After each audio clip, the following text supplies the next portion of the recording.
Hi, this is Ken Jarecke, and today we're talking pictures with David Butow. We've talked with him before. You know him, you love him, and he's currently in Hong Kong making some amazing images. So we're going to see how that's going. Hey, David, Hi, Ken. how are you holding up over there? Well, I finally caught up on some sleep, so I'm holding up very well now. Thanks that I had a huge breakfast. So yeah, so I'm good now. Thanks.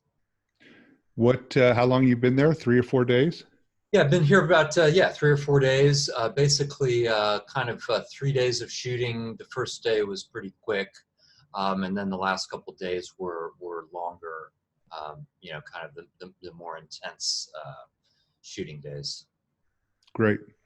So just to square things away, it's like midnight in Montana right now. It's probably what, 2 in the afternoon there on Yeah, Wednesday? 122 on Wednesday. Yeah. Okay, great. And the protests have been going on for months now, but they haven't, I don't think they've received the attention they deserve. And so just tell me how'd you end up there and what motivated you?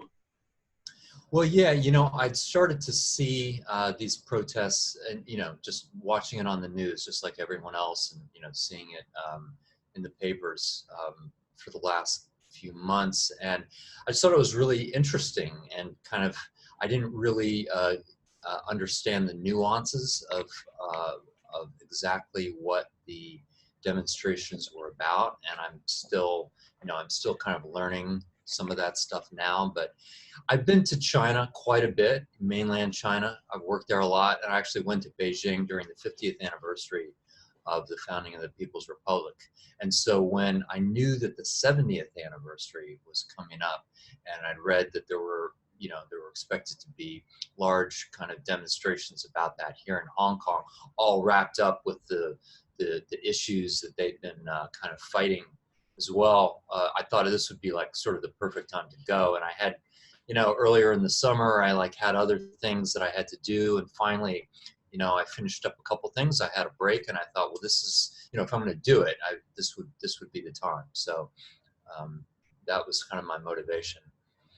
And So, always with these kind of things, anything that is covered a lot and that you see still photos of a lot, I'm always very aware of like, well, is there something that or ask myself the question, is there something that I could bring to it that would be different, than the wire services? And I thought maybe, and so that was sort of the final deciding factor. so tell me, just to, a lot of people haven't done this before. They haven't just, for lack of a better term, parachuted into a new situation like this. Tell me your workflow for the first 3 or 4 hours you're there and how that evolves into your daily routine. Yeah, well, there was a photographer that I'm friends with who lives in New York who'd been here a few weeks ago, and he kind of done the same thing. He just parachuted in, and I thought his work was great. He got some terrific pictures, and so I sent him a message, and then we talked on the phone, about a week ago, just as I was trying to decide if I wanted to book a ticket and come, and he gave me some, good detailed information, and then also got me onto a chat group, kind of a messaging group of journalists here. There's probably about 100 people on there right now, and people tend to be pretty cooperative about sharing information in these situations. So, kind of like in order to get me into this group, he put my name out, and so by the time I hit the ground, somebody else that I knew had messaged me and said, "Hey, great, you're here. You know, um, sort of like, let me know if you need anything." So I think the first thing when you hit the ground is just to try to figure out what's going on and get a sense of the geography of the place, and get a sense of like what's happening and where, and then you kind of get a little bit more into the nuances of how to actually cover stuff. So you've been to Hong Kong before quite a few times, I'm guessing. Just a couple of times. I actually don't know the city that well. I mean, I probably hadn't spent more than a total of a week here ever, so it's maybe just a couple of trips. That's about it. So yeah, Right. I don't know that well. Yeah.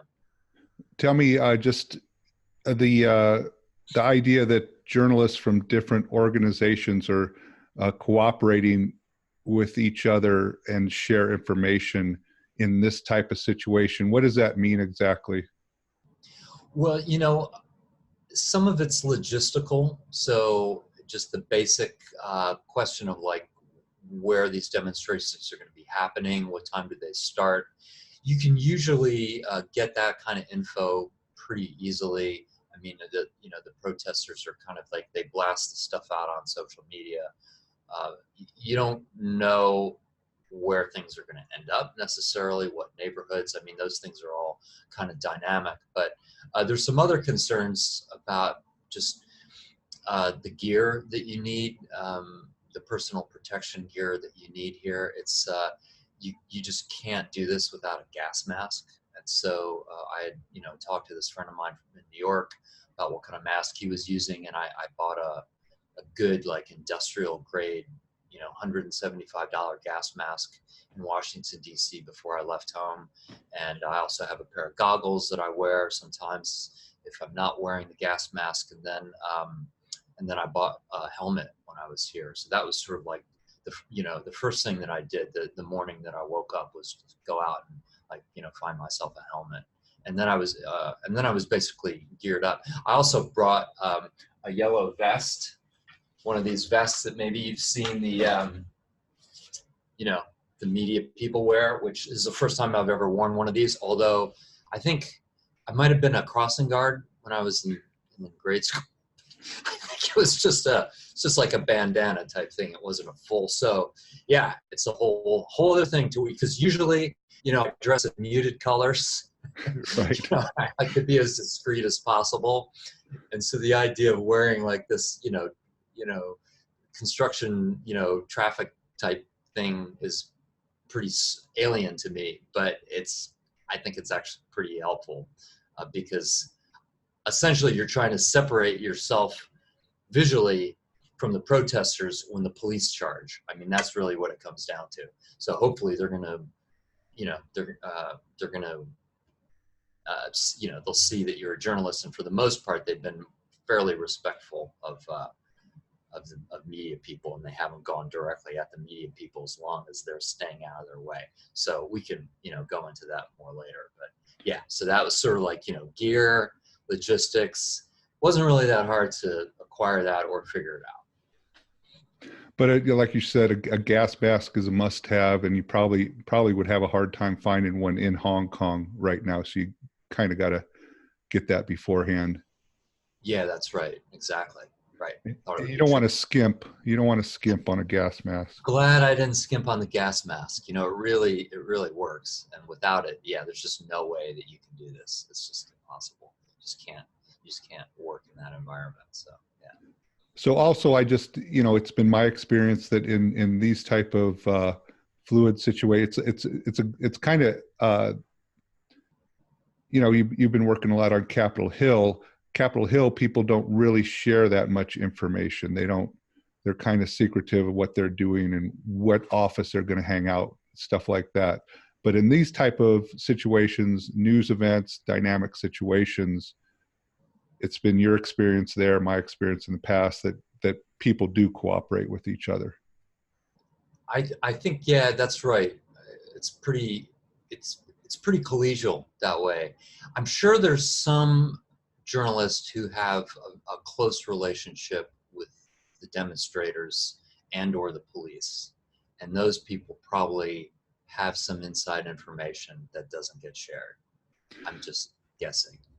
So you haven't gone to wherever the protesters have their headquarters and just chatted with them or anything like that, like you would in other situations? I haven't. I don't even know if they have a headquarters. Maybe they do, but yeah, I haven't done that. Okay, and the cops so far have been pretty respectful as far as not beating on journalists as hard as they possibly could.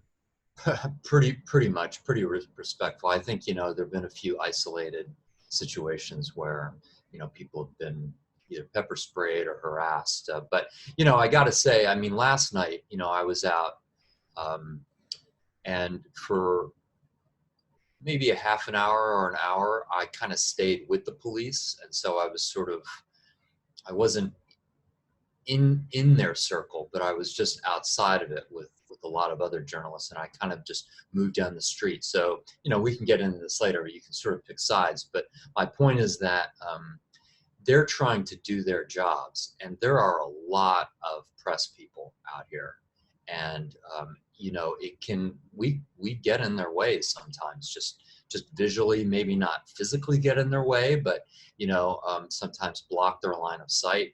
And so yeah, I mean, you know, if I were in their situation, yeah, it would be, it could, you know, the media can be like a serious distraction, if not an impediment sometimes. So taking all that into consideration, I think they've been pretty respectful.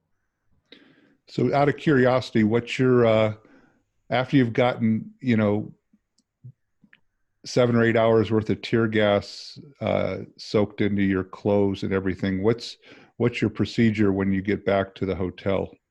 Oh, hot shower. I tell you, you know, it's the clothes. I've been wearing long sleeve shirts and just buttoning the collar up like that, and that keeps you know, there's not much of my skin that's exposed. So you know, I do feel it a little bit like on my, you know, a little bit around my neck, you know, where the gas mask isn't covering, or on my hands a little bit, but it hasn't been that bad. So, you know, just a good shampoo and a shower, and you're generally good. But I haven't gotten direct hits. Now, other people who, you know, who have gotten direct hits, either from the tear gas, or the police have been shooting this like blue dye from water cannons, and that stuff has, they've been putting Oh, some it's kind got of the pepper. It's got, yeah. right, pepper spray Yeah. in there. And so yeah, that's a whole nother, I think that's way worse. And you know, people are really you know, I've seen some of the demonstrators who've gotten hit by that directly, and it's really gnarly. I mean, I don't think it causes any permanent injury or anything, but it's very painful. And so you know, I've tried to avoid that big time. And also, you know, I don't want to get it on my cameras. I don't want my stuff to get ruined. So whenever I see that blue dye coming towards me, you know, I'm running the other way for sure. What's the temperature there right now? Is it pretty warm? Yeah, it's about 90 degrees, and you know, humid, Hong Kong humid, as you would expect. So yeah, it's kind of a tough, like physically a tough environment to work in that way too. Some of the just, you know, on a side note, I think must have a great gas mask, because that's the when the sweat starts rolling and you got tear gas in your hair, Mm-hmm. and then the sweat gets below your mask, and that's when you get into trouble. But I guess that hasn't. I don't think Yeah, you yeah. haven't got really hosed down good though. I haven't gotten hosed down. Did you get that when did you cover the stuff in Korea in the late 80s? I did a lot of stuff in Korea, and the thing about Korea, and it's no joke. I mean, I actually was assigned by Life magazine to photograph the woman who sold the cops all their tear gas. And the South Koreans are so tough that they had like tear gas that you could only use outside in a well-vent. It's like the most powerful tear gas they make, and anything else is like banned by the Geneva Convention. Good That's how grief. strong it was. Wow. Wow. That sounds really gnarly. Yeah. Yeah. Yeah. And the South Koreans, of course, were just like, bring it, you know. Yeah. Well, yeah. Not to generalize or stereotype, but yes, I've heard they're pretty tough. Yeah. Yeah. So tell me, you know, the last time we talked, we were talking about this cinematic quality, which is hard to define, that you were finding up on Capitol Hill. I've noticed you found that a few more times since we've talked. You're finding it out there in the streets of Hong Kong. Can we define that? Can we figure out exactly what that means? And I mean, we know it when we see it, but how do you do that? Well, you know, that's the challenge. One of the things that I think about whenever I contemplate going somewhere and doing something like this, because I'm not on assignment right now. You know, I'm doing this entirely on a spec basis, but I'm doing it because I think it's important, and it is very interesting to me. One of the things I think about is, you know, I'm looking at all the pictures that have been done. I'm looking at the TV coverage and the video clips I'm seeing online, and I'm trying to imagine, you know, okay, if I were there, how might I approach photographing something like that? And because it's such a news event, in the sense that, especially now with, you know, Twitter and all, you know, online media, where stuff gets shared immediately, I think the work is, you know, it's being processed very much like that, in a very quick, instant kind of way. And I think that photographers, let's say, most photographers who are covering these things, they're very aware of that. You know, they're thinking about processing their stuff and just getting it out immediately. And I think that affects the way they shoot it, and that affects the way they're seeing it. I'm less interested in working that way. In fact, I'm not really that interested in working that way at all. I mean, I like getting my stuff out quickly, but my approach to doing this is similar to the way I think about covering DC. It's not like, what is, you know, this is a picture of the news of the day or the news of the week, but I'm trying to do something that takes a step back, in a sense, and you know, I'm trying to create some pictures that hopefully will be interesting to people decades from now, and that will say something, kind of a larger picture about what this is about. So the short answer is, when somebody says your images look very cinematic, we can't define that. Okay, sorry, I forgot what your question was. Yeah, I don't know. You know, I mean, you know, sure. You know, I'm converting it to black and white. That's part of it, but it's, you know, I'm trying to compose in a way that's classical or whatever. And you know, I love cinema, and so that's influencing me on some level, I'm sure, about how I shoot. Are you But seeing I'm it? not deliberately trying to make them cinematic. I No, mean, I know, but they are, and we use that term. But if you told somebody to go out and shoot a cinematic image, they might not know what you mean. Yeah, they might not, and I'm not even sure that I know what it means. So yeah, but you know, if that's what you that's what you want to say it as, I'll take it. Sure. So are you seeing these in black and white originally, or are you they're all black and white as you're shooting? I'm seeing them in black and white, totally. That was my plan before I left. I mean, weeks ago, I was thinking about, like, if I were to go to Hong Kong and do this right now, I'd probably want to do it in black and white. And you know, we can get into that, the reasons for that later if you want. But um, there was sort of like a plan B I had, which is, when I got here, I thought if something sparked my interest, my creativity, and it was color, that I would try working in that way, and that I would try to, if I thought that I could do it in color in a way that I hadn't seen anyone else doing, or in a way almost that I'd done myself, then I thought that would be worth a try. But getting here, and once it's like, as soon as I got into the scene, I was just like, yeah, I can't. That's just not coming to me. It's just too fast, and so yeah, so I went straight to black and white. That's, you know, I think that's what I'm going to stick with the whole time I'm here. Just to be clear, you're shooting with Leicas. They could be color images if you processed them that way, but you've made the decision, you've pre-visualized as you're shooting, this is a black and white image, just to be clear.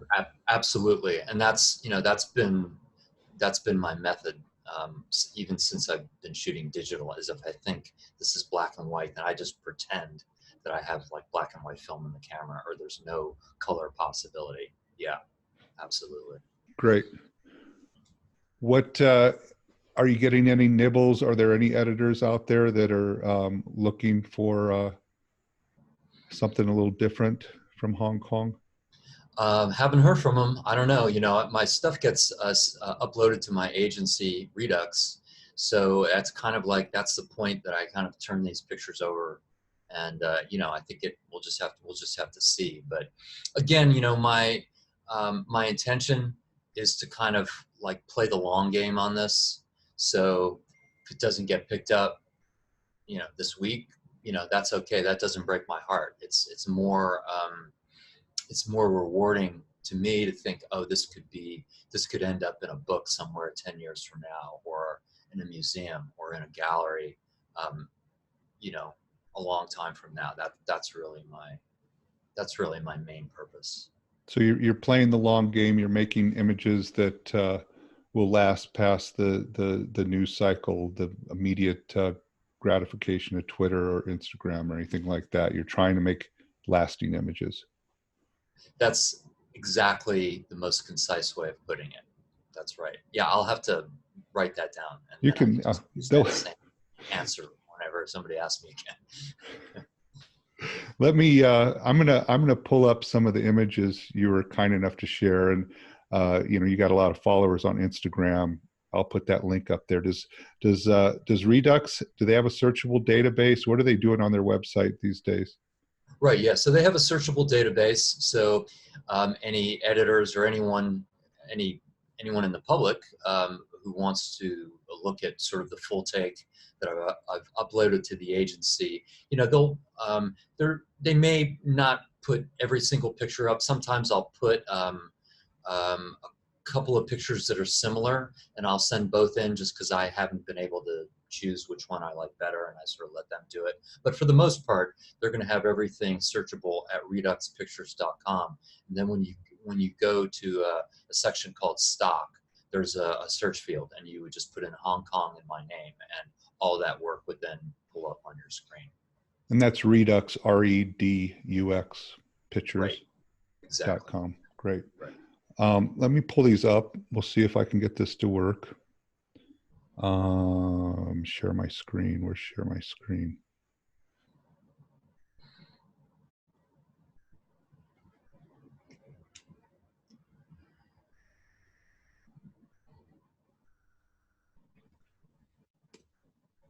Is that full screen on your side? Full screen. It is. Yeah.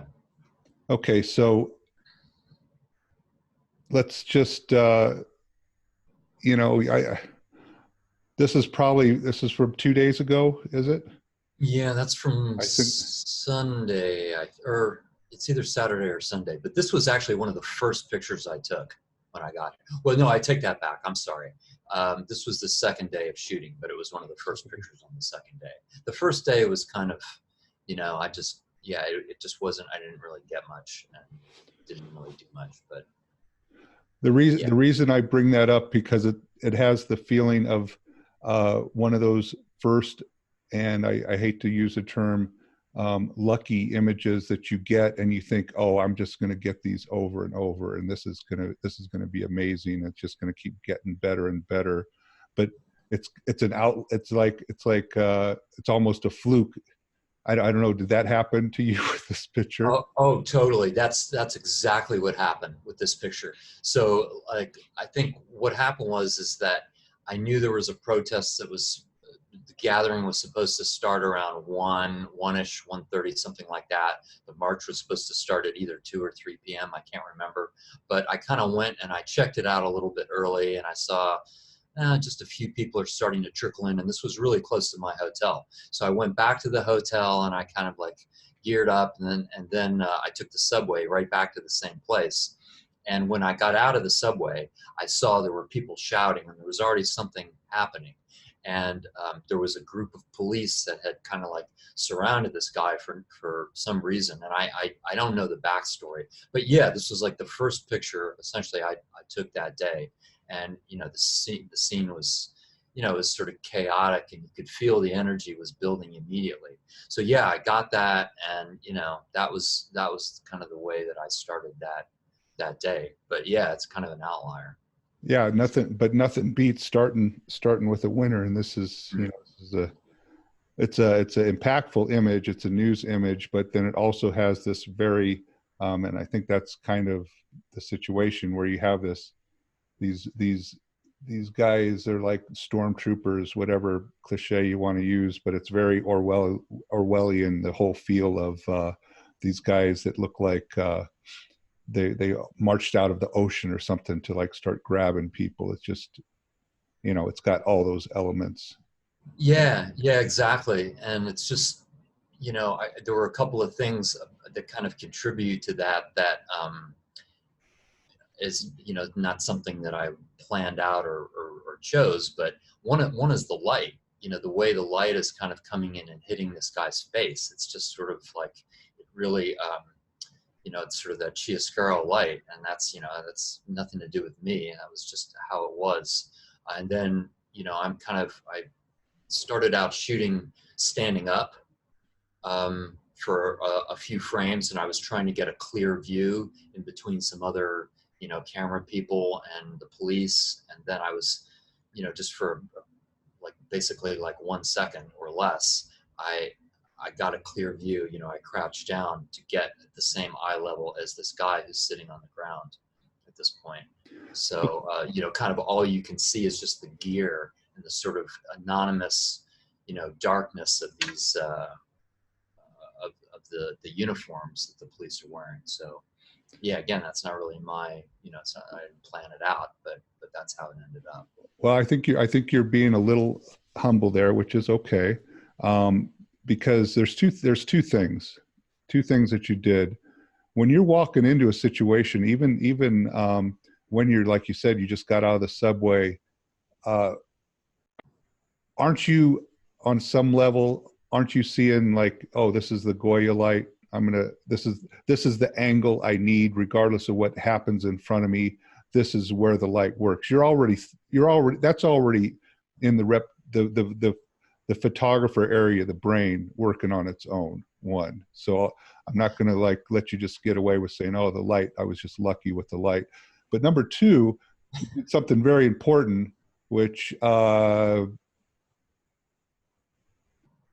many people never quite get, and that's you, and this isn't instinct on your part, this is experience on your part, where you got down, you bent your knees and you put yourself on the same level as the subject.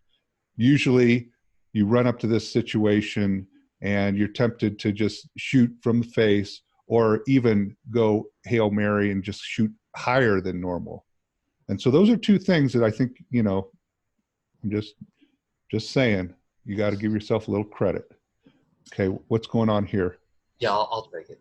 Okay, so this was shot, you know, just a few minutes after I shot that first picture. And I can't remember exactly why the police were pushing people away, or why the demonstrators were kind of going at the police at some point.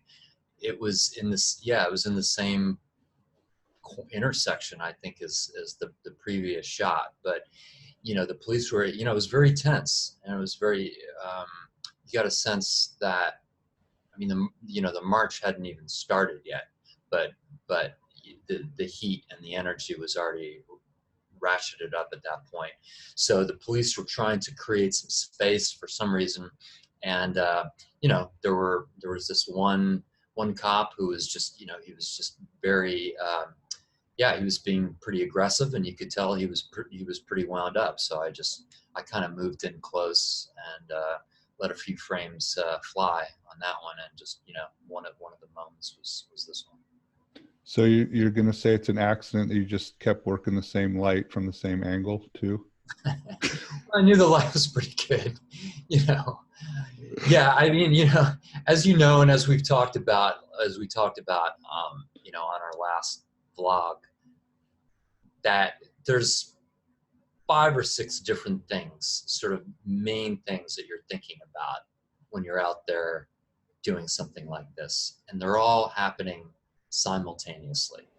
And, you know, there's content, there's lens choice, there's angle, there's where to go, there's light, there's background. I would say, just off the top of my head, I hadn't really thought about this before, but those are the sorts of things that I'm thinking about.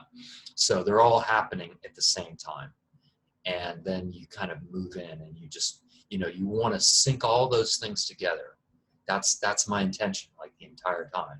And that requires, requires a lot of mental and physical and creative energy. And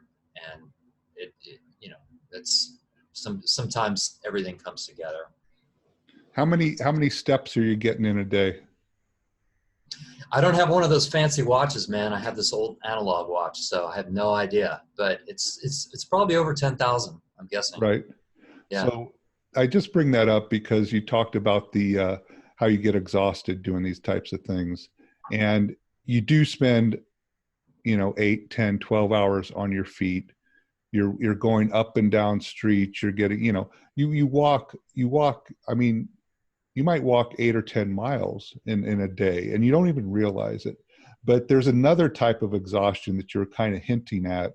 The exhaustion that comes from always being at the edge to be in the right place to give yourself an opportunity to make a picture. That takes it out of you just as much as the physical stuff, right? Yeah, absolutely. I think that's what takes the most out of you, because you can just walk around, I mean, for a few hours. And if you're on holiday or something and you're stopping for a cappuccino every now and then, I mean, you can kind of do that all day long and not really get tired out. You might get tired out in a climate like this. It's so hot and humid, but for the most part, that's not that hard. But when you've got all this other stuff happening, and sometimes you're sprinting off to do things, but yeah, you're combining this just kind of like with the mental and creative energy in a sense at the same time. That you know I mean, the days haven't been that long. I mean, most of these demos have started in the early afternoon, and then they've kind of wrapped up at around, like, say, 9 or 10 p.m. So it's not like I'm out there for 12 hours, but it's still, it's still a long, a very long afternoon, evening kind of thing. And it's a little bit like, I mean, I like to watch sports like a lot of people, and, seeing professional athletes who, like, if you're playing in the NBA or the NFL or pro tennis, which I watch a lot, these athletes having to put in like 100% on every single play. I mean, that kind of blows my mind, the kind of sort of mental discipline that it requires to do that. And I think, I've shot for 3 days here, and I think on the second day, which is where most of these pictures are from, I thought, well, I had a pretty good day that way, where I was sort of consistently able to kind of keep up that level of energy and focus, almost like every time a situation or an opportunity presented itself. But that's really hard to do. And, I think some people who are great could probably just do that, day after day. I can't do that just nonstop, to work at that kind of level all the time. So it's funny that I mean we're talking about the the photographic things behind the image and the thoughts of the photographer and everything like that. But this image, so you were attracted to the guy because he was making a lot of noise. He's the aggressive cop in the group. The interesting thing about this image, besides all that other stuff we've already talked about, is it strikes home that point you were first making. And if you're the demonstrations in South Korea in the 80s, it was college students demonstrating, and the riot police on the other side of the line were the same age. They were the same kids, and they might go to college next year, or they might have just gotten out of college to do their stint in the public service or whatever it was. And this kind of drives that home. You take away the Darth Vader the garb, and he's a goofy looking guy with Poindexter glasses and braces. Man, I think that point is really, that really hits home, because I've thought about that exact same thing more recently, maybe in the last, I don't know, 10 or 15 years. And some of that comes from, like, when I was working in Iraq and Afghanistan in the mostly, in the 2000s. Some of the time I was working unembedded. So I was just working out on the street, and you're seeing sort of the military from the civilian perspective. And what you see is you see these men mostly who are all geared up, and they have all this stuff on, and they look huge. And they have that kind of Darth Vader look about them. And I've also, photographed a lot of protests, let's say in the San Francisco Bay Area, where I lived for a decade. And when you're not working, when you're working again on the civilian side, you see this sort of line of cops, and that's what you see. It just looks they just look very anonymous, and it's easy to dehumanize them. But in Iraq and Afghanistan, some of the time I spent when I was embedded, and you're living with them and you're riding around with them, and you see they're just, once they take all the gear off, just like you said, they're just ordinary people, just like anybody else. They may have certain, orientations or whatever, but they're just human beings. And lately I've been trying to approach my work in general a little bit more from that perspective. And I've never really wanted to, take sides with things in my work. I mean, I'm more interested in the situation as opposed to saying, like whether something is good or bad. I mean, there's some exceptions, and I have my own, attitudes about some extreme situations. But for the most part, I mean, these policemen, they have to be there. That's their job. They don't have the option of saying no, and whether they're policemen or they're politicians in Washington D.C. Ultimately, they're just human beings, and they're the same as the demonstrators, and they're the same as the medics, and anybody else. And so instead of trying to think of these people with some kind of blanket identity, I'm just trying to think of them as individuals and No, approach the way I photograph. it's a mature approach. I was thinking, I had this thought today for some random reason about I was being a journalist in college, and it's like always, and I'm kind of an OP, so I'm not like I don't like the man in general, but in college it was like cops are always bad, and these guys are always good, and you never get past that black hat white hat scenario. And it just reminds me, and since you're in Hong Kong, and what happened in Beijing and Tiananmen Square, which is kind of reflects in some ways. All these guys know what happened in Tiananmen Square. They don't know in mainland China. They might not know. There's a good chance they have no clue, but these guys in Hong Kong do. And what happened, nobody really has ever talked about this, but the Chinese government had to fly in soldiers from Mongolia to do the dirty work in Tiananmen Square, because the soldiers in Beijing, the 18th Division, that's based of the People's Liberation Army, they wouldn't follow the orders to slaughter these people. So I don't know. We're getting sidetracked, but yeah, no, that's a real interesting point, though. Yeah, absolutely. Yeah. And like I said, like down with cops, whatever. Okay, so we got this guy, and he's in the tear gas there, and he doesn't have the $175 gas mask, and he's hurting right now. Man, yeah, he's hurting. That was just such a bizarre scene, and it only lasted for 30 seconds or something. But yeah, I was just covering. This was taken shortly after those first two pictures, and yeah, it wasn't a huge gathering, but there were some disruption at this intersection, and some tear gas or pepper spray was lobbed or used, and this guy, yeah, he was just caught up in it. He was able to get out of it pretty quickly, but yeah, it was just, yeah, sort of nasty and surreal for this man, poor man, yeah. So you got two frames. I glanced at these quickly before we talked, and you got two frames from here. So tell me that you're thinking behind the two frames. Well, I guess I'm not sure which was the first one. This might have been the first one.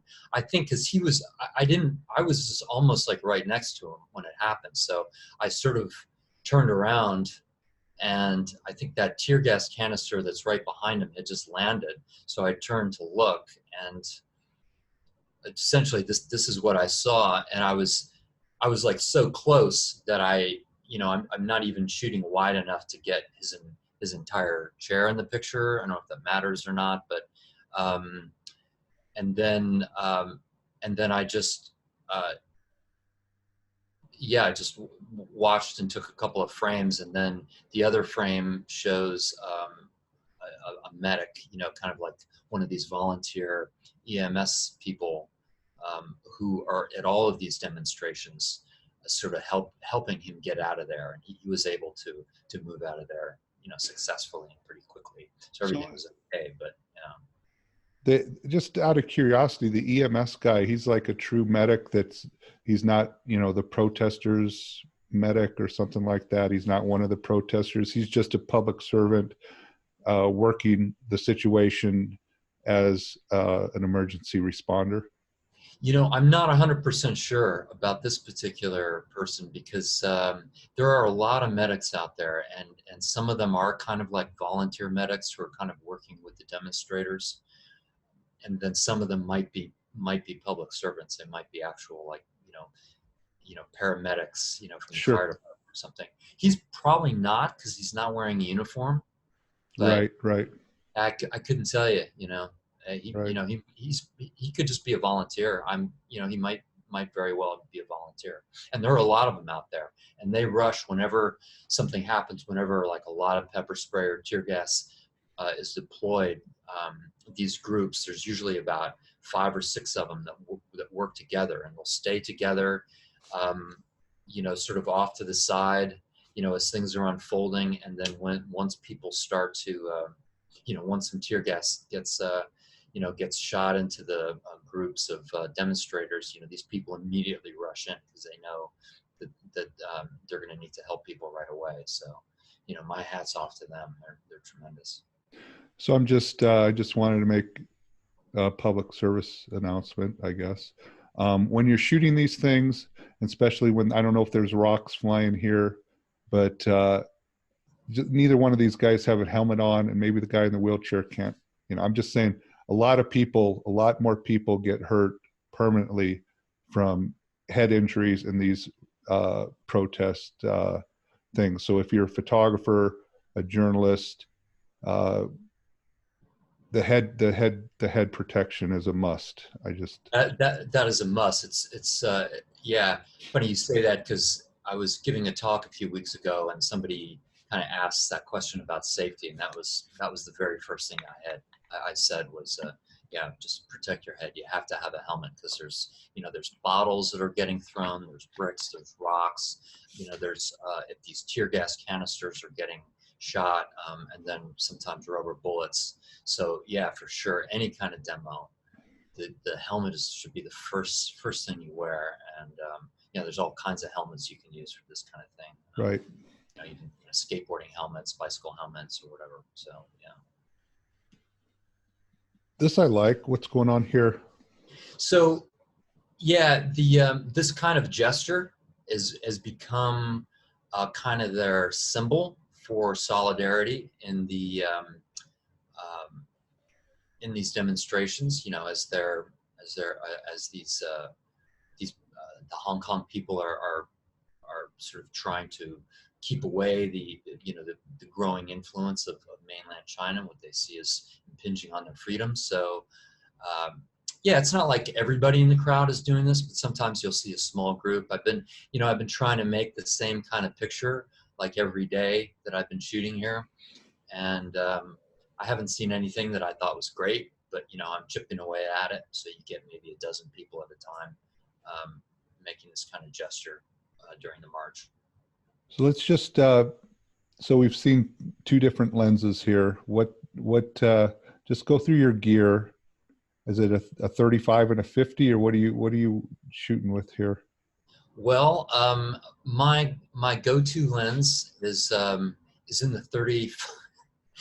35 to 50 range. I'm not cagey about very many things, but I'm cagey about one particular point with this. But about my gear, I'm not trying to be opaque about it, but I rarely go wider than a 35, and this is a 50, I think. So I usually have a 50 millimeter on one camera, and then I'll have a telephoto, which I use every now and then, and I almost like never end up really liking the pictures with the telephoto that much. So basically, yeah, I mean, when I'm doing something like this and I'm just trying to make pictures for myself, essentially that's what I'm doing, trying to make pictures that I like.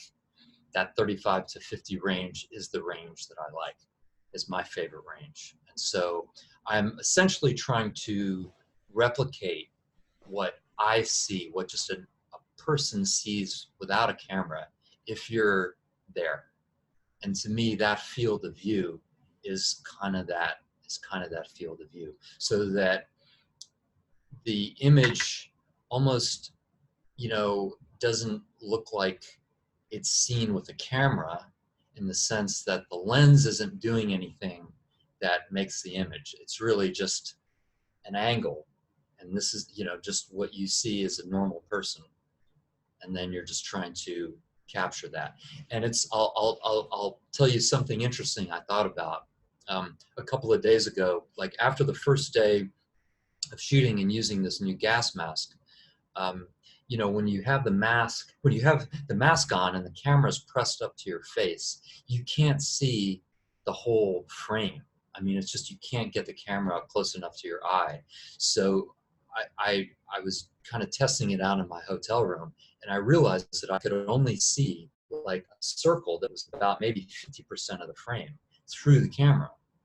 So I realized what I was doing, really, I was framing the picture in my head before I even used the camera. And that's kind of what I try to do all the time anyway.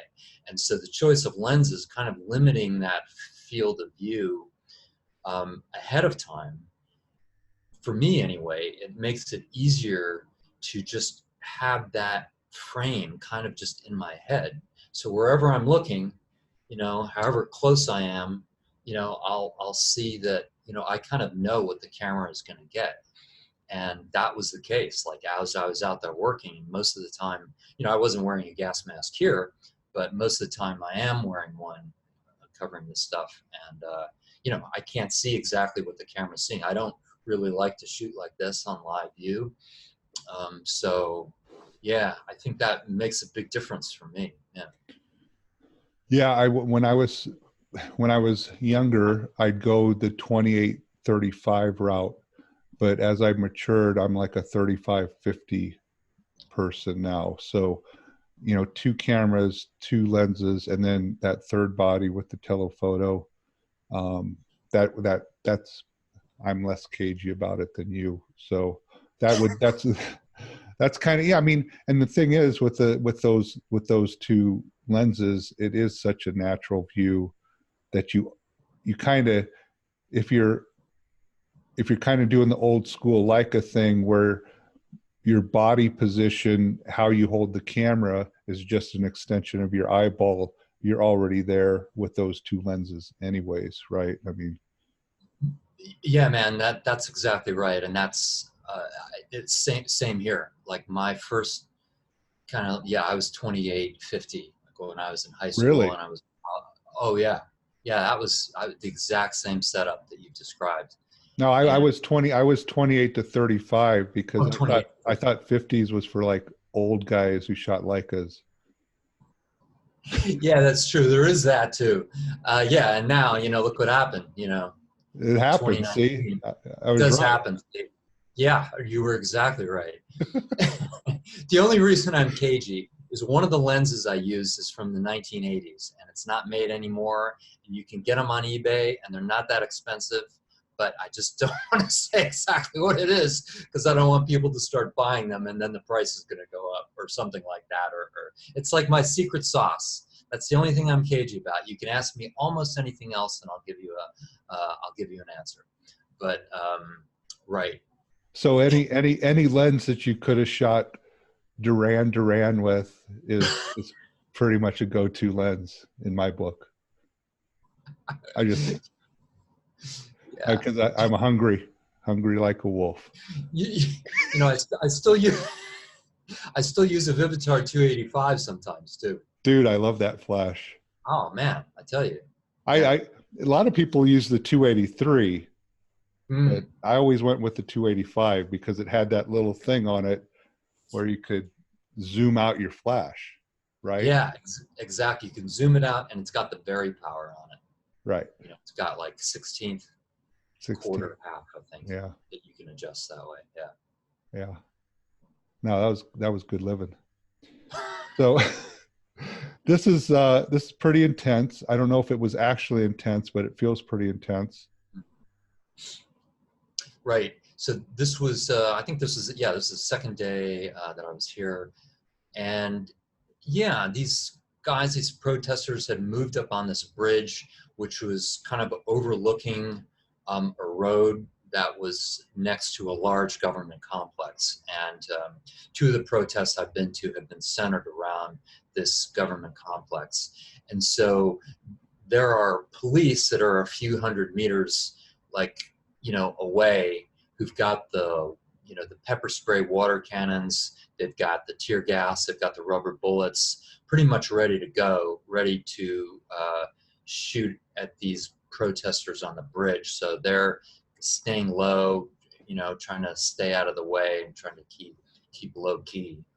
Kind of during that process, I think that was this was sort of towards the beginning of that protest, before the you know, before it got combative. But yeah, you know, it turned yeah, it turned sporty, I guess, as they would say, pretty quickly. No, Right. these are the guys that have been doing that. They're very well schooled in this at this point. You can tell that just the way they're Mhm. kitted up and everything. Exactly. Right. Exactly. Yeah, they've been doing this for months. Yeah. That's right. Yeah. So tell me, I got to ask this question, and I know what my answer is, but I want to know what you think, because a lot of people uh, recently would say, well, what's an American doing in Hong Kong photographing this stuff? He doesn't know this guy's name. He doesn't know what neighborhood he grew up. You know, we've gone back. Neither one of us know the backstory to a lot of these images. Um, what do you say to that critic? Well, I think that's, unless you're photographing your own family or something, or your own neighborhood, that's kind of always going to be the case on some level. And there are certain advantages to being very familiar with the circumstances of the people that you're photographing and the situation. But I don't think that you could ever say that you can't do insightful work uh, without, you know, and be somewhat of an outsider. I guess my point is, I'm saying it poorly, but it's a gradation, right? So yeah, I'm kind of at the far end of that, in the sense that I live on the other side of the world. I don't speak the native language here, and I don't know the details, the nuances of exactly what their experiences are. But even if I grew up in Hong Kong as a guy in my 50s, you know, I you know, these 22-year-old kids might be pretty alien to me as well. So, you know, you just have to go and do the best you can wherever you are. My response to that question is that we're not. It's not about this certain guy here. It's about this ongoing, constant uh, uh, what it means to be human. It doesn't matter where you to recognize that the state of human, you know, desire for freedom, desire for liberation, whatever you're fighting for, desire to be recognized as an individual. this is all part of the universal condition of being a human. And that's what, if you look back at your body of work after 40 or 50 years, whether you're working in Iraq, Afghanistan, or Oakland, that's a constant theme. And that's what photography is really good at. Agreed. And, you know, if I was the editor of an Egyptian newspaper and I wanted to do a story on the protests in Hong Kong, I would want to send a photographer that I work with on a daily basis, that I know how that photographer thinks and how they approach their work, and who I'm comfortable with. And I'd want to see their view for my local readers in Egypt. So, you know, that whole thing where everybody has to just, there's one, if you can't make pictures, we've talked about this before, you can't make pictures in your own backyard, you can't make pictures in Hong Kong. The flip side to that is, if you can make pictures that speak to your local audience of an event that's happening on the other side of the world, they're that much more powerful as well. I mean, there's two different arguments to be had there. Agreed. You know, and something that comes to mind is Robert Frank's book, The Americans. You know, he died just a couple of weeks ago, and there were a couple of really good obituaries about him. And one of the things that makes that work so seminal is that he was a foreigner. I think he was from Switzerland, and he came to America pretty fresh, you know, not having too many experiences here, and immediately embarked on that project. And being an outsider gave him a whole nother way of looking at it that made it better, and maybe even made that work possible. So yeah, there's definitely a flip side to the first thing you said. And you know, see, that's the thing. Frank was working in London, he was working in Switzerland, he's working all over the place. He was already an established photographer. But when he landed, you know, in the new world, and it was a completely new world to him, it was like he could have been landing on the moon. It was so different. It was so unique. It was like nothing I'm sure, who could imagine, you know, cowboys and jukeboxes out in the great American West if you're coming from London? It's a different world. And and if you're growing up in Texas or Nebraska like you and I, it's like, oh, that's a jukebox, that's a cowboy, I'm going to have a Coca-Cola now. Yeah, big deal. Right, exactly. Right. Is we take it for granted. You don't see it anymore. And so that's why sometimes, like, I'm sure that you've had this experience when you go somewhere that you've never been before and you're taking pictures, you end up a lot of times with pretty good stuff, because it's like you're seeing things for the first time that to you are really interesting because maybe they're not that common, the way everything comes together. Right. No, absolutely. Yeah. Absolutely. This I love. This looks like something out of Terminator 2 or something. I mean, this is crazy, right? Yeah, man, I'm glad you liked that picture, because that was the one at the end of the day, you know, in your head, you always have these favorites, like when you come back and you're starting to do the editing and you think, oh man, I'm really glad I got that. If you've seen it on the camera or whatever, you see it on the computer, just because in part it was difficult to do. And this picture, yeah, for me, it was pretty difficult to do. So I was kind of adjacent to the police at this point, just to give you and your viewers a perspective. Usually during these street protests, there's about a block-wide gap between the police and the demonstrators, and that's roughly the range of one of these handheld, you know, guns that will shoot a tear gas canister. So you can't really be in the middle. you kind of have to be on one side or the other as this stuff is unfolding. So in this case, I was on the police side. And so they fired some tear gas towards the demonstrators, and some of the police, a sprint, a charge, maybe a dozen of them, a couple dozen, down the street. So there are some of these demonstrators who've become kind of not incapacitated, but they've been slowed down now by taking in this tear gas, and the police start to make arrests. I've seen the same tactic used in the United States at demonstrators, at demonstrations. And so this was just within a few seconds after the police got there. And then, some of these protesters, they're on the ground, and then they're immediately getting zip tied, their hands zip tied, and sort of detained right on the spot. So yeah, there was, still a lot of movement and a lot of tension. You brought up a good point there. A lot of these, you'll see the same techniques across the world when it comes to riot control, because all these police forces are trained by the same groups.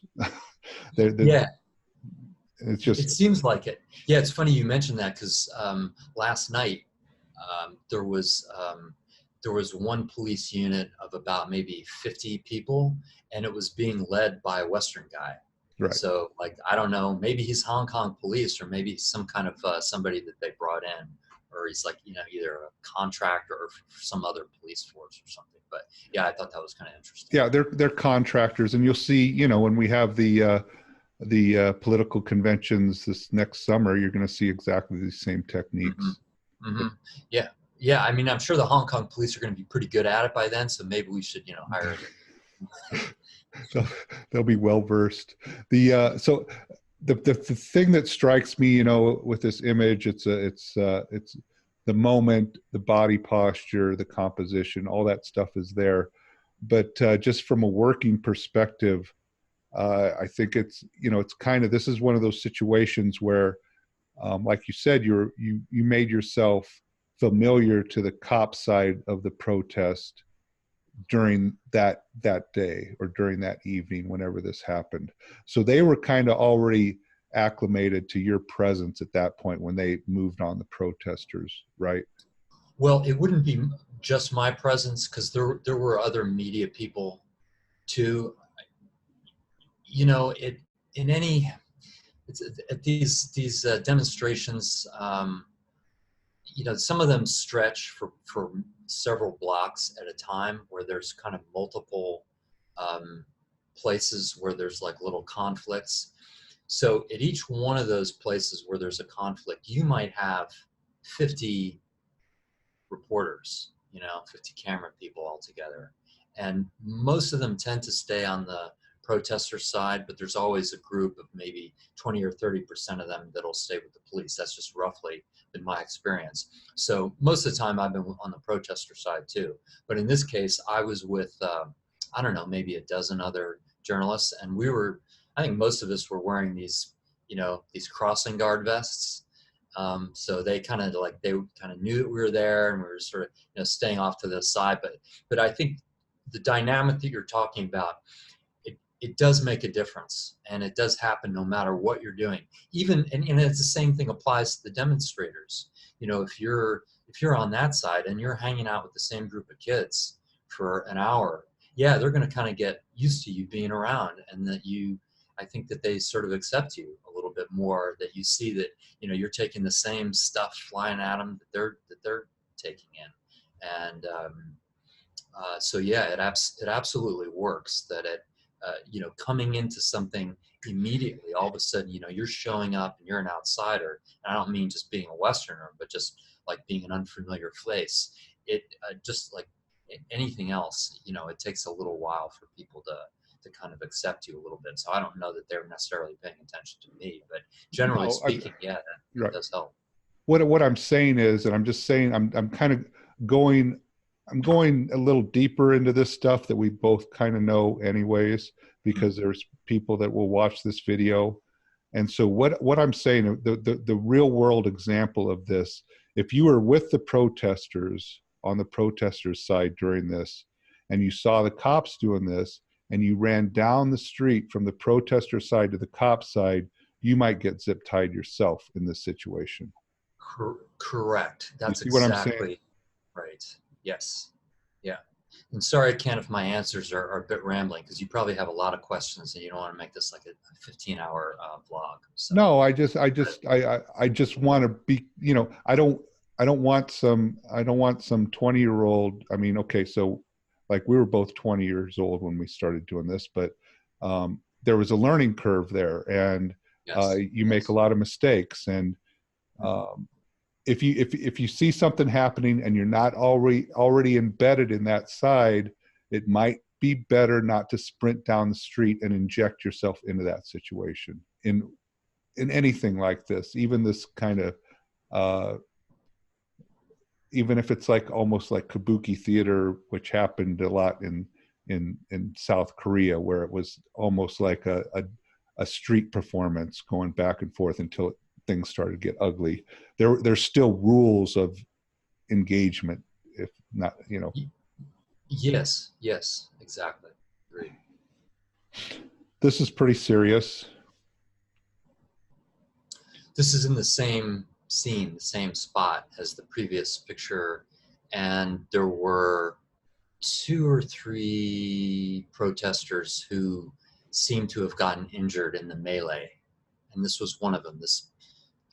There was this young guy here, and then there was I'm pretty sure it was a woman who seemed to be having some sort of a seizure, and they were more or less right next to each other. So yeah, I mean, I don't know how badly he might have been hurt. I mean, he was conscious and everything, but yeah, he was taken away by ambulance. I mean, it's nice. I've seen this. I've seen this situation happen in places that weren't quite as organized, and this person in those situations might have just been zip tied and thrown in the back of a paddy wagon, and you know that would have been that. But Yeah, mhm.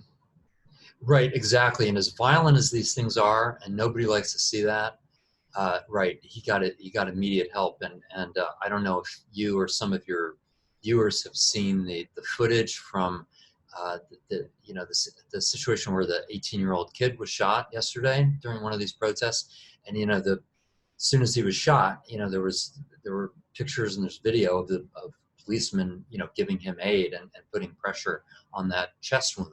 So yeah, I mean it's very it's civilized and on some level. Yeah. no, I mean it's serious stuff. I don't mean to belittle it in any ways. And then we saw that video. We saw video from a couple of weeks ago. Uh, this could get. Um, I mean, maybe that's something else to talk about because you're starting to get a feel for it. It's been going on. At some point, this could just go completely sideways on everybody and get completely out of control. I'm just wondering if you've gotten any sense of that. I can't say You've only that. been there a few days, you know, so. Right. Well, I mean that was certainly a fear of mine, as weeks ago, months ago, as I started watching this, because at some point, the authorities they're just not going to put up with it, and I yeah I can't say that I've really gotten a sense of which direction things are going, or if they're just going to kind of stay at this level. And we're also talking about it. I used the phrase "a long game," earlier, and that's kind of what this is too. Because I mean, this is really ultimately culminating in a complete handover of or a complete merger of Hong Kong with China, with the full Chinese government. That's going to happen in 30 years, and so that's really what we're talking about here. And yeah, that's 30 years from now, and a lot can happen between now and then. So No, I mean I remember when the Brits handed it back to the mhm. Chinese. I mean, right. It's all kind of abstract, but it's also very, very serious. And Hmm. Yep. so I've noticed something to get back to photography. Um, your compositions are not really reflecting the idea that you might be in a magazine with these images someday. Have you noticed that? Oh, because because I've got stuff right in the center of the frame. Everyone, right? Yeah. Well, you know, it's I mean, what is that? You know, I mean, there's different philosophies on that. If this is meant to be seen, you know, like you said, in a history book, you know, a museum wall of documenting this time in history, that's okay. But then the other side of that is I kind of like that complex composition that happens when you've got a gutter to deal with. man, I know. So you and I mean, we've been doing this. You were a little ahead of me, okay, but we've been doing this roughly about the same amount of time. But I remember a few years ago, you and I were having this discussion, and you told me just as like, you know, your thoughts about shooting and you know making sure that in a horizontal that you don't have the center of interest right in the middle of the frame because you couldn't make a double truck out of it.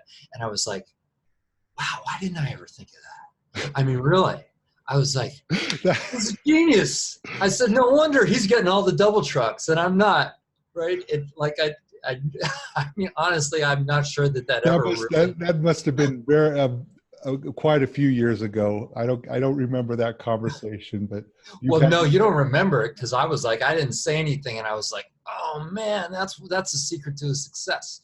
One of them, this secret to all those double trucks. So yeah, I mean, this is, you know, yeah, for you Instagram kids, yeah, you'll have to Google what it is that we're talking about. But right. So honestly, that doesn't even cross my mind. It never did. even when it was an issue. Hence my lack of double trucks, man. My problem was I couldn't shoot vertical. I had to do something with that horizontal frame. Well, Double I double can't truck was shoot my only vertical either. out. Well, see, I can't shoot vertical either. So I was never able to mentally make that adjustment to like, you know, 2/3, you know, put something off to the side, whatever. I mean, sometimes I do that anyway, but you know, not on purpose.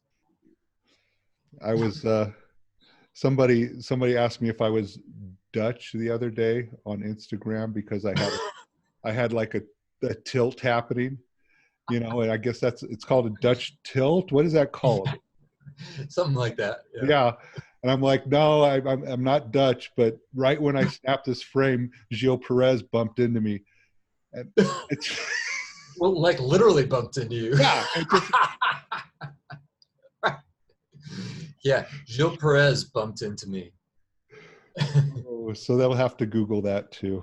So, Yeah, that's good. Yeah. this is, I think this is kind of interesting, kind of important that it's not just a youth movement that's happening there.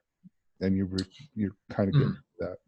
Yeah, right. So this was at the end of the second day's march, so it was over the weekend, and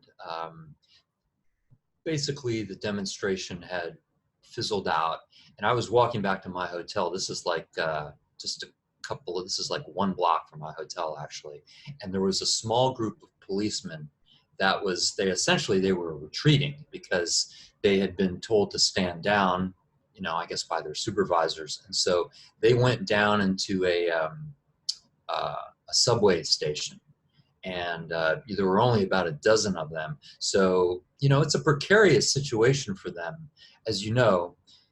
You know, a lot of bad stuff happens in a military or a conflict sense when one side retreats because they're like literally their backs are turned and they're vulnerable at that point, and they're seen as, you know, not being aggressive and as being more more vulnerable. And so they'd kind of, you know, ease their way down into the subway station, and then this group of citizens, you know, kind of came to watch the whole thing, and some of the people were shouting at the police, you know, angrily. right? And again, like your point was, yeah, it's not just a youth movement. There are a lot of Hong Kong citizens who, have an antagonistic attitude towards the police, or certainly have gotten that way in the last few months. How long do you hope to? Do you have your own room? So I'm going Mm-hmm. back to like workflow. You're not Mm-hmm. sleeping on somebody's couch. You're not like with 3 other photographers. No, I tell you, man. I mean, when I was thinking about this trip, just a week ago, basically, I just went and looked online to see what the prices of the hotels were, and because tourism is really down right now, the Oh, hotels right. are very cheap. So yeah, it's Nice. it's like one of the least expensive trips like I've ever done. I mean, this is you would spend more money in like Tulsa for 10 days than I'm spending here. So You might get pepper sprayed in Tulsa too, though. you could, because Yeah. you could. So how long do you hope to stay there? Well, I'm planning to stay here for another week. So my intention was to come here and get 2 weekends in, because that's when the protests happen, plus October 1st, which is, that's kind of the middle of the week. So yeah, so I should be here for about another week. Nice. Yeah.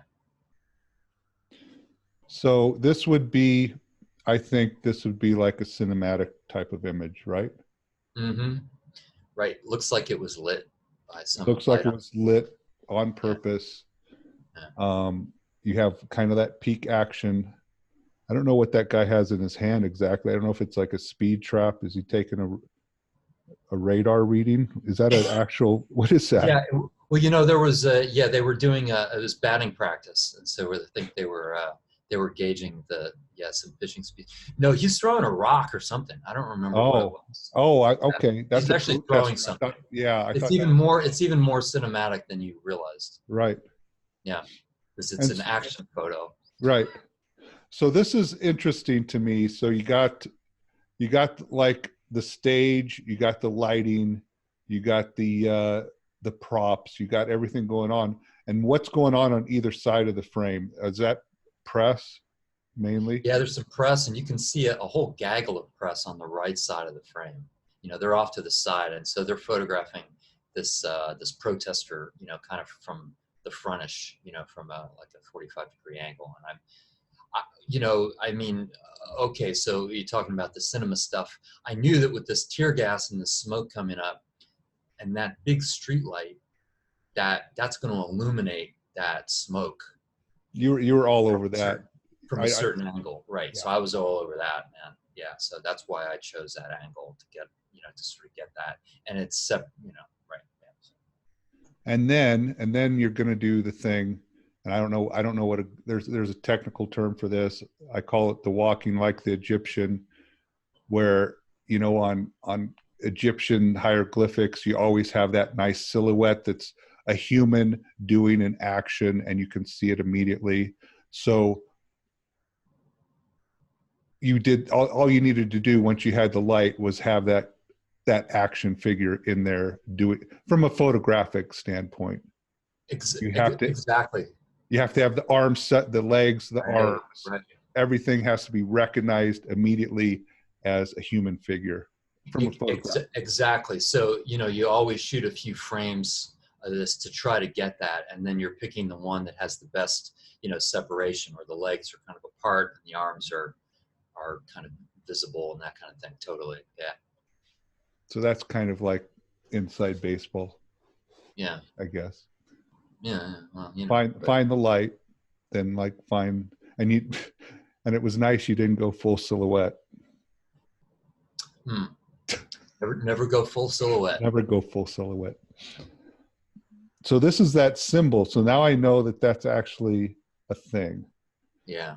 And I got to ask you, are you working the reflections? Are you thinking about that consciously as you're Yes, I'm thinking about it. So I'm serious. Comes in, this is housekeeping, by the way. Oh, hi. Could you come back? It's okay. So this is real-time live TV here. Okay, so maybe I forgot to put the do not disturb sign on. Right. So this was actually kind of an interesting thing, because I was with a group of these demonstrators, and they were like, we're basically in the middle of the street. Okay, so everybody's blocking the street, but there were these buses that were kind of like lined up, trying to Right. get through. Okay. And at Right. some point, protesters were like, well, let's I, clear away yeah. and let the buses go Right. through. So as the buses are driving by us, they're going very slowly, and then kind of in a sign of solidarity, the oh, hi, could you come back in a few minutes, please? Excuse me. I'm sorry. Could you come back in a few minutes? Maybe 10 minutes? 10 minutes. Yeah, thank you. Okay. Didn't plan this. Oh, Promise. that's perfect. I love it. You have a cameo. Yeah, so, okay, so the buses are going by at like 5 miles an hour, and then some of the people on the buses, the protesters are kind of like, shouting to them in a positive way, and they're interacting with them, and yeah, and so they did this gesture, so the frame is actually a little bit blurry. But yes, um, I'm thinking that there might be some kind of multi-dimension thing happening with the reflection on the glass of the bus, but you don't really know what you're going to get. I mean, it's because it's not a static thing. These Right. buses are moving, that you just sort of have to blast away. Yeah, Yeah. I just want to, for a young photographer, you're putting yourself in a place to make something happen by realizing that the reflections are going to come into play here, and that you need to shoot more than you think you need to shoot. You need to be conscious of your reflection. I see your hand there, but everybody else's reflection too, and where how that's going to play in the frame. And if you're thinking that, nobody will ever tell you that in whatever photography school, that there's different layers, like you said, in the image, and as a photographer you have to think in those different layers. Nobody ever tells you that, really. So that's that's your tip of the day. Tip of the day, courtesy of Mr. Jarecke. Yeah. So this was okay. So when we were first talking about, were you seeing this in black and white or color? This could be in black and white. It's almost it's a beautiful image, but it's also kind of spooky, kind of ominous. In color, this might look like, it's like getting ready for a Bollywood dance number. We don't know. Yeah, maybe I should work on some kind of a musical while I'm here, but yeah, it could be right, because maybe a couple of these, I don't remember. I have to go look back at the original file and see, like, there could be a couple of red balloons in there. Not balloons, I mean umbrellas. Right. I mean, you've got different umbrellas. Totally. You've got a white glove in there. Maybe this group of mimes. We don't know. Group of mimes. It's street mimes. Guerrilla street mimes. There is an element, to performance about it, kind of like what you were talking about with the Kabuki theater. Not that it's serious, but right. Yeah. So yeah, we can dive. I don't want to keep you up until 5 a.m. there in Montana, but yeah, one of the things about the black and white is that it takes out the high possibility that there's colorful stuff in the image that has absolutely nothing to do with what this is about. And that's the reason that I chose to work in black and white. And I was thinking about this, like knowing that I was going to be talking to you earlier today, like when I was having breakfast, I was thinking about, the fact that the protesters are all wearing black for the most part, that just means that any bit of color in the frame is just going to be that much more noticeable than it would ordinarily, right? So that's just gonna screw things up visually for anybody who's looking at that photo. If you're looking at something, some scene, and there's just, there's some pop of color in there, your eye, regardless of how interested you are in that picture and this whole this whole dynamic here, your eye is just immediately going to get drawn right into that colorful spot. You can't help it. But then the color itself, I mean, that works on a different part of the brain. And so if it's like Sure. a sky blue, you're going to be like, oh, that's the kind of umbrellas that you see at the beach or something. And Right. There's all this and the sort of overall tonality of the scene. You talk about the cinema stuff. I mean, that's completely used in every frame in cinema of that, the color having an emotional impact and on. because they're controlling every aspect, and you don't have that control, is it? Right, exactly. They're controlling it with the color balance of the frame. They're controlling it, with the color of the lights and of the clothes that the actors are wearing.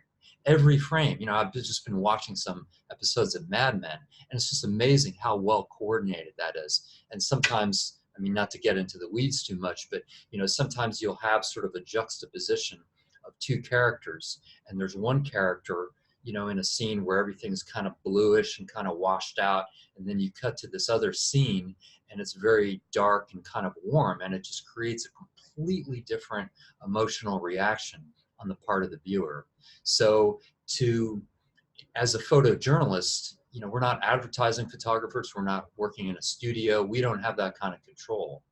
So the choice of black and white, just subtracts all those possibilities of that kind of screwing up what you're really trying to say. Exactly. Yeah. Sorry, another long-winded answer.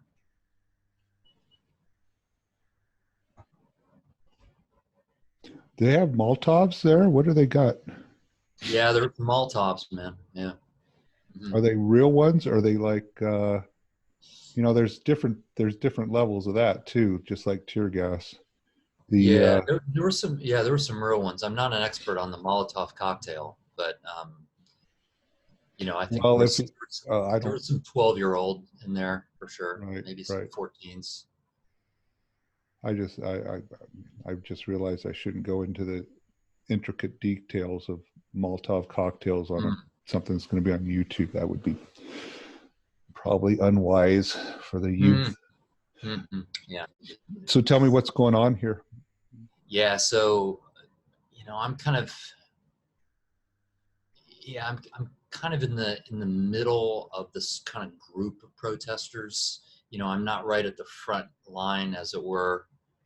And then I don't remember exactly if I was walking up towards that or what I was doing. But at some point, the police started to lob the tear gas.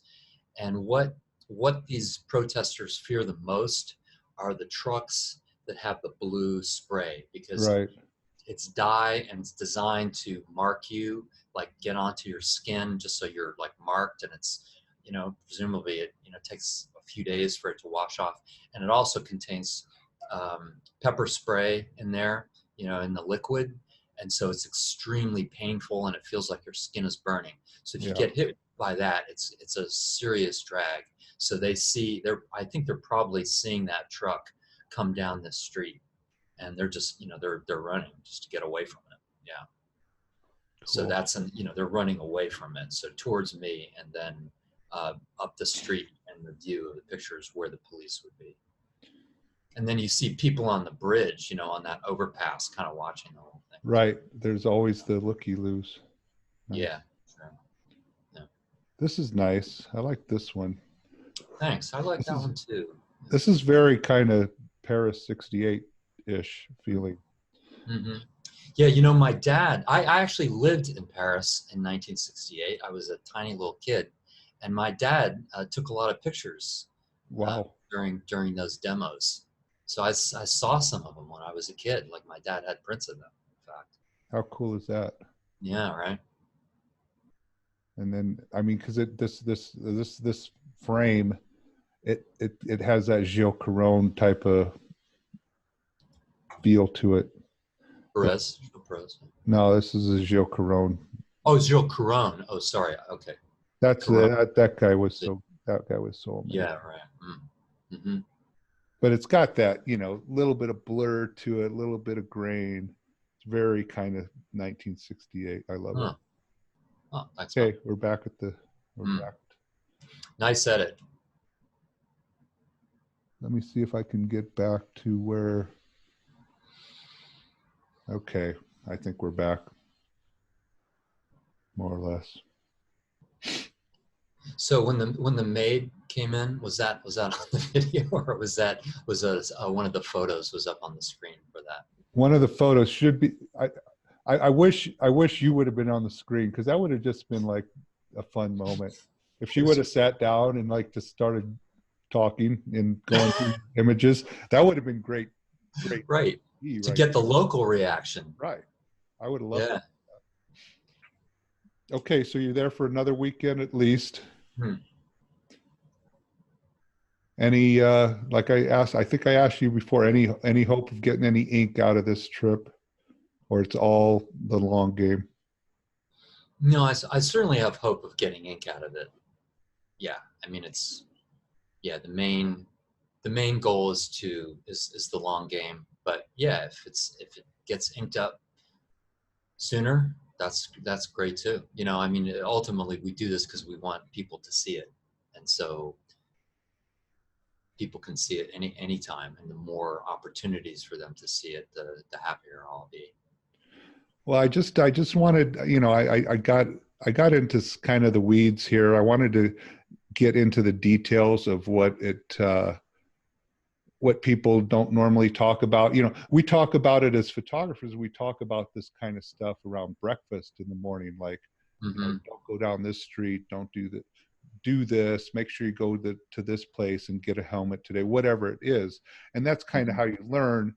And I'm not sure that we have that same infrastructure in place today. So that's why I wanted not only redoing this great work that caught my attention, that I hadn't seen anything quite like this come out of Hong Kong yet, but I did want to talk about, just pass along some of that knowledge that you can share with people.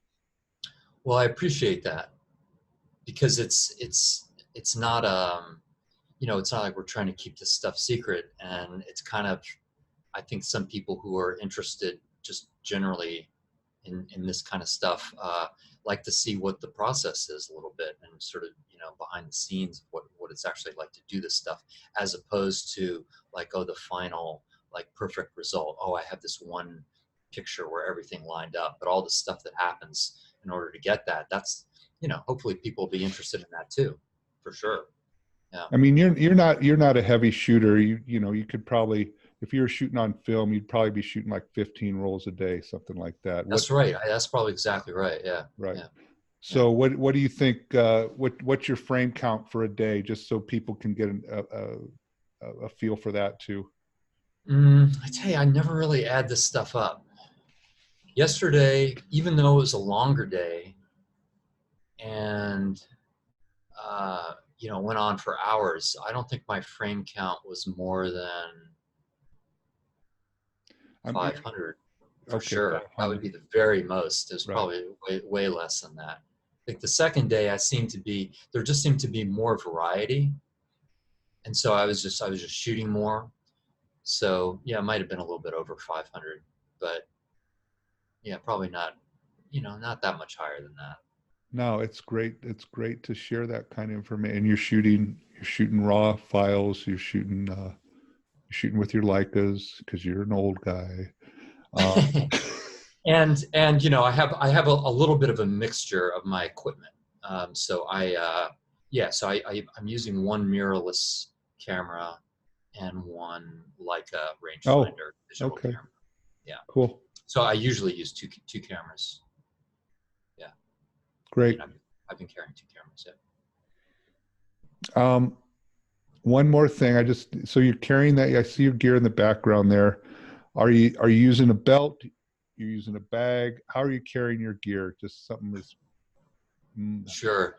Yeah. Normally, I don't like to carry much stuff, and having junk hanging off you is just a pain in the ass, and it's distracting. But because, for one thing, I'm out like all day long, so I'm carrying, in this heat, I'm carrying a lot of water. So I'm I carrying was going to ask a you about that. backpack with several bottles of water in it, and some Gatorade or Gatorade type stuff, and then I think I had like one spare lens in my backpack, and then I have a small waist bag that I have a couple of pouches on with a lens and spare batteries and memory cards and my wallet, my passport, and that kind of stuff. Yeah, so yeah, it's not that much stuff relative, but it's more sort of more because of the backpack. I mean, normally I wouldn't carry a Right. backpack when I'm just out taking pictures, but I need one for this. So that's a good point. One last point. You're keeping your passport on you. Is that common? Do you usually do that? Do you have any? You got U.S. press type of, like a Senate, a Hill pass, whatever. Yeah, yeah, I've got that. Yeah, I have my Hill Pass, my Washington credentials with me, um, and so I'm not, I'm wearing it around my neck, but I'm not like, hey, press guy. I just sort Right, of right, tucked in my shirt or whatever. right. Yeah, You I have keep it it just in tucked in, case. and you Basically in case the police right, stop me. Right, right, I can pull that out fast. Same with the and passport. you're keeping your passport on you all the time. Yes, yes, absolutely. Right. One time, this was a long time ago, I was in Africa and I was on like a safari. I was just on vacation and I had my passport and a shoulder bag with my camera equipment. And it's kind of a long story, but some baboons stole that bag. I mean, I'm not Whatever, kidding. They whatever. stole, You literally, know, baboons came and they took my bag and they whatever. ran off with it. And it had my passport in it. And a guy from the hotel came out and yelled at the baboons and they took off. And I got my lenses back and I got my passport back, all thanks to the hotel guy. And I was telling that story that night to this older American guy at the hotel. And he said, "What? You didn't have your passport on your person?" And I was like, so lesson learned. Oh, oh, yeah. Those baboons, they'll get you every time. Yeah, because those baboons, they can fence that passport for, I don't know, a U.S. passport these days. It's worth something. It's got to be worth something. Even So, to a baboon. even to a baboon. You have any book recommendations for this episode, just to put you on the spot a little bit? Book recommendations means Like a photography book, or it could be anything. It that could be, I would read, or just for your viewer. Oh, yeah. Well, I mean, well, a no, no, friend of no. mine mentioned Sorry, Do you still you try? Do you still travel with you books? brought up Gil Perez earlier. Sorry, we're Yeah, talking over each other, but you brought up Gil Perez earlier, and really. I mean, a seminal book of his is Telex Iran, which I'm not gonna drop that on people. It's too much for them. They can't okay. handle it. Like, Uh, what are you reading right now on the road? oh, and I'm not reading anything, to be honest What? with you. I don't have anything with me. I should have. Yeah, I've been almost too tired to read. Like, just I was tired before I even got on the plane to get here, and so my brain's been a little saturated. But Okay. I don't know. The I can't. Shining, I heard that was pretty good. They made a sequel. They did. I didn't know that. No, Really? yeah. Really? It's got that Ewan McGregor.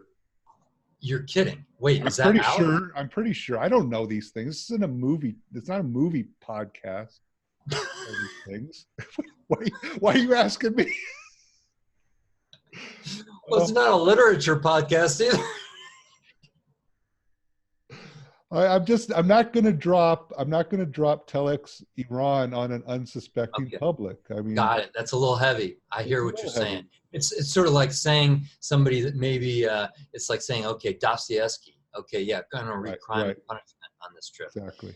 Yeah, I'm not going to go there. So yeah, but I mean, Rob, for those of you out there who are watching this, who are maybe not familiar with the photographer Robert Frank, who we've talked about, his book The Americans, which came out in the late 50s. It's an amazing book of just one very specific kind of way at looking at a subject, at a broad subject. It's that's a pretty good place to start. See, that's all I needed. We talked about Robert Frank earlier. That's all you had to do. This is Yeah, America. sorry. Sorry it took 5 minutes to get there, but Okay. I'm a little slow on the uptake. Thanks, David. Be safe. Thanks, Ken. Great. Thank you. Great talking with you. Great pictures. Keep making the pictures. Okay, thanks, buddy. Okay. Great to Talk catch to up you with soon. you. All right. Bye-bye.